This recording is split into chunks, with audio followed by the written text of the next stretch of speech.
Hey there welcome back to the channel.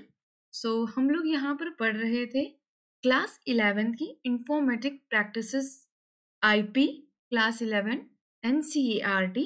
अब हम लोग स्टार्ट करने वाले हैं चैप्टर 2 एमर्जिंग ट्रेंड्स। और इसके पहले के वीडियोस में आप लोग देख सकते हैं किस तरीके से आप एनसीईआरटी की बुक्स को डाउनलोड कर सकते हैं। So this is chapter 2 emerging trends. So basically um क्या है इस चैप्टर का? एम ये है आज के टाइम पे जितनी भी एमर्जिंग टेक्नोलॉजीज हैं वो कौन कौन सी हैं उनके बारे में एक बेसिक सी जानकारी ये चैप्टर हमें देता है। जब हम इंटरनेट पे सर्च करते हैं एमर्जिंग ट्रेंड्स की लिस्ट तो कुछ लिस्ट इस टाइप से आती हैं।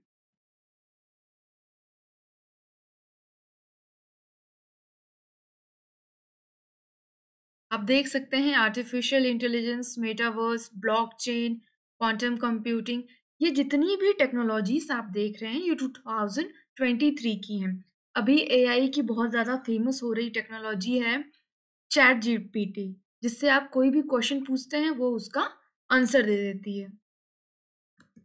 ये वो वेबसाइट है चैट जीपीटी की, chat.openai.com। यहाँ पर आप कोई भी क्वेश्चन पूछ सकते हैं जिसका ये जवाब देगी। फॉर एग्जाम्पल हम लोग यहाँ पूछ रहे हैं डिफाइन पाइथन।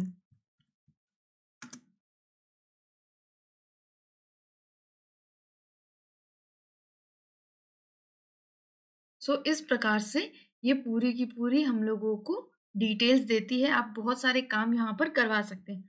फॉर एग्जाम्पल अगर आपको हिंदी में कुछ पूछना है,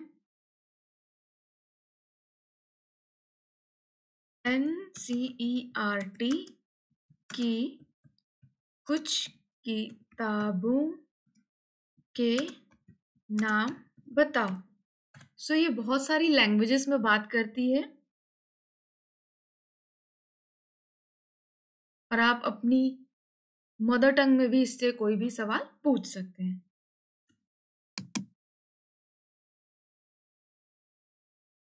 आपको कितनी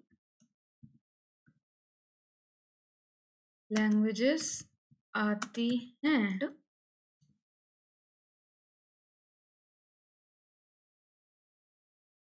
एमर्जिंग ट्रेंड्स इसलिए आया है क्योंकि कंप्यूटर की जैसे खोज हुई, इंटरनेट की जैसे खोज हुई, तो धीरे धीरे नई नई टेक्नोलॉजी डेली आ रही हैं।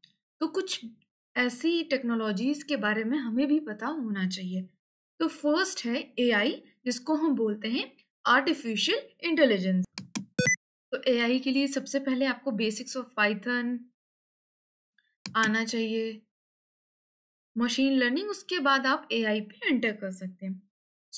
जैसा कि हम लोग जानते हैं सिरी, गूगल, कॉर्टेरा, एलेक्सा, ये सारे लोग क्या करते हैं, ये सारे के सारे जो टेक्नोलॉजी है क्या करती हैं, हम जैसे जैसे डिमांड देते हैं वो वैसे वैसे आंसर देती हैं। जैसे हमने कहा हे गूगल आज की टेम्परेचर बताओ, तो वो हमें एग्जैक्ट टेम्परेचर बताने लगता है। तो ये सारी की सारी चीज़ें हो पा रही हैं just because of one thing, that is artificial intelligence. So basically, in order to make machines perform tasks with minimum human intervention, they are programmed to create a knowledge based and make decision based on it. AI system can also learn from past experience or outcome to make new decision. Artificial intelligence basically इसलिए बनाई गई है ताकि नए नए जो questions हम लोग पूछते हैं या नया कोई चीज़ डेवलप कर रहे होते हैं, तो बेस्ड ऑन प्रायर नॉलेज या पुराना जो रिजल्ट आया होता है उसको एनालाइज करके न्यू रिजल्ट को डिक्लेयर करना। फॉर एग्जाम्पल जब कोविड की सिचुएशन आई थी तो फ्यूचर तो कोई प्रिडिक्ट नहीं कर सकता, पर पुराना डेटा यानी कि जो पुराने केसेस आ रहे थे उन पे एआई वर्क किया और एआई ने बताया कि फ्यूचर में कितने केसेस आ सकते हैं या कोविड की सिचुएशन क्या हो सकती है। तो एआई का बहुत सारे टाइप्स हैं, बहुत सारे, जैसे कि मशीन लर्निंग हो गया, नेचुरल लैंग्वेज प्रोसेसिंग एनपीएल हो गया, हमारे पास इमर्सिव एक्सपीरियंसेस, बहुत सारे ये जो जितनी भी चीज़ें आप देख सकते हैं रोबोटिक्स, ये सारी की सारी आती हैं एआई के अंदर, दैट इज़ आर्टिफिशियल इंटेलिजेंस के अंदर। तो हम आगे बढ़ते हैं। मशीन लर्निंग के लिए जैसा कि मैंने पहले ही बताया है, आपको सबसे पहले पाइथन अपनी स्ट्रॉन्ग करनी होगी, तब आपको मशीन लर्निंग बहुत ही ईज़िली आप समझ पाएँगे। तो जो मशीन लर्निंग है that is subset of artificial intelligence, जैसे कि हम कह सकते हैं ये पूरा का पूरा एआई है, जिसमें से एक छोटा-सा पार्ट जो है वो मशीन लर्निंग है। सो मशीन लर्निंग में क्या होता है, जो हमारी मशीन्स होती हैं वो कुछ सीखती हैं। प्रोग्रामर्स क्या करते हैं, पुराना डेटा उनको देते हैं और वो उन डेटा को समझती है और उनसे सीखती है, और फिर जब हम कोई नया क्वेश्चन या रिलेटेड क्वेश्चन पुट करते हैं तो वो उसका आंसर देती है। यानी कि यहाँ पर क्या होता है, लर्निंग हो रही है, मशीन्स क्या कर रही हैं, सीख रही हैं और उनका और यूजर के क्वेश्चंस का आंसर दे रही है। जो मशीन्स को ट्रेनिंग दी जाती है पुराने डेटा की, तो उनको हम बोलते हैं मॉडल्स, और जब वो उन पे बहुत ज़्यादा काम कर लेती है, तब यानी कि after successful training once this model are able to give result, जब ये रिजल्ट देने के लिए कैपेबल हो जाती हैं, तो हम इन पे अननोन डेटा से रिसर्च करते हैं। Next we have natural language processing, यानी कि एनएल।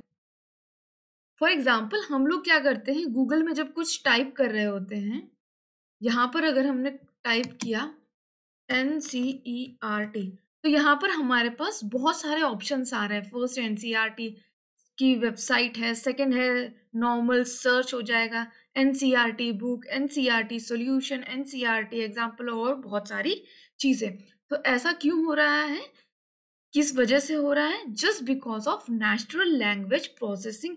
ये टेक्नोलॉजी क्या करती है, अगर हम कुछ टाइप करते हैं तो ये पहले से हमें सजेशन देने लगती है कि उससे रिलेटेड और भी जितने भी वर्ड्स होंगे। इससे ये बहुत ही अच्छी टेक्नोलॉजी है, जैसे कि हम कुछ टाइप कर रहे हैं, हम बहुत सारे एक बड़ा सा सेंटेंस है, हमें उसे टाइप करना है पर कुछ वर्ड्स हमें याद नहीं है, तो जब हम कुछ वर्ड्स टाइप कर लेते हैं तो वहाँ पर ऑटोमेटिक बहुत सारे सजेशंस हमें आने लगते हैं। एनपीएल की और अगर हम एग्जाम्पल की बात करें तो टेक्स्ट टू स्पीच होता है, हमने कुछ कहा और सॉरी, टेक्स्ट टू स्पीच यानी कि जैसे हमने इस पूरे को सिलेक्ट कर लिया और हमने इससे कहा कि अब ये जो सिलेक्टेड चीज़ है इसको ये बोल के सुनाए। वैसे ही सेकंड है स्पीच टू टेक्स्ट, इसमें क्या होता है, जो भी हम बोल रहे होते हैं वो टाइप हो जाता है। आप मोबाइल के कीबोर्ड्स में आपने 90% टाइम जब हिंदी टाइप करने में प्रॉब्लम आती है तो हम लोग स्पीच टू टेक्स्ट यूज़ करते हैं, हम लोग बोलते हैं और वो लिखता चला हुआ चला जाता है।